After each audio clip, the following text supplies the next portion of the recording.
Bonjour et bienvenue dans ce tuto Vigilance cyberattaque. En cette période sensible, nous attirons votre attention face à la recrudescence de cyberattaques faisant référence à l'épidémie du Covid-19. Il peut s'agir par exemple de faux emails provenant de l'Organisation mondiale de la santé, de fausses attestations de déplacement, de liens renvoyant vers des sites d'information évoquant l'évolution de l'épidémie, ou encore de fausses campagnes promotionnelles pour la vente de masques et de gel hydroalcoolique. Vous devez être vigilant quant à la consultation de messages pouvant être suspects. Pour éviter tout risque d'attaque, nous vous rappelons quelques bonnes pratiques à adopter, aussi bien dans votre usage professionnel que privé. Nous vous invitons également à consulter le site www.cybermalveillance.gouv.fr pour plus d'informations sur la prévention des risques cyber, mais également sur les mesures à adopter en cas d'attaque. Arrêtons-nous quelques instants sur ces quelques chiffres.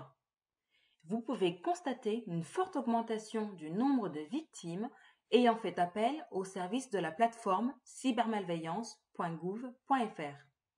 Ces chiffres explosent entre 2018 et 2019, passant de 28 855 à 90 604, soit une progression de plus de 214%. D'une manière globale, vous pouvez constater que 9 Français sur 10 ont déjà été confrontés à un acte de malveillance sur le web.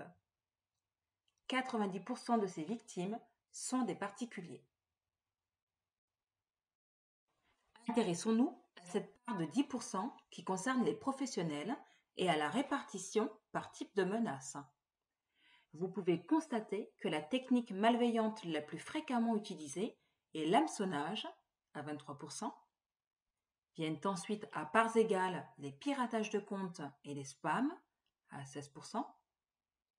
Et ensuite à 12% les autres contenus illicites, les arnaques à l'emploi et les dénis de service.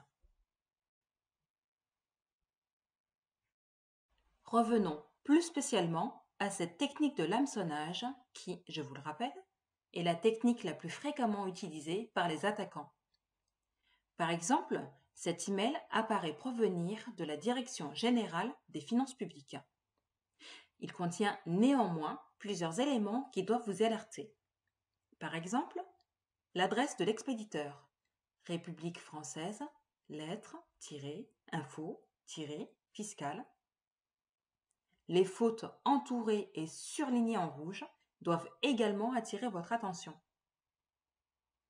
Lorsque nous survolons le lien « Cliquez ici », vous pouvez voir s'afficher en bas de la page le lien vers lequel vous serez renvoyé en cas de clic. Et vous pouvez constater qu'il ne s'agit pas du site de la Direction générale des finances publiques.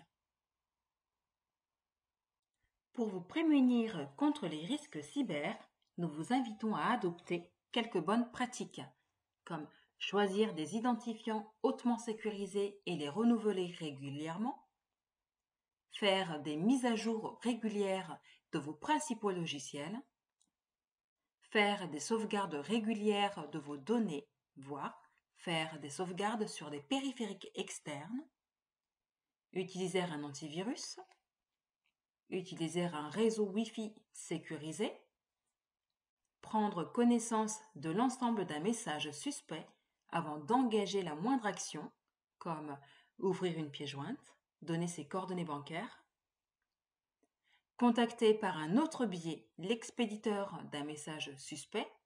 Par exemple, n'hésitez pas à contacter votre conseiller si un message émane de votre banque.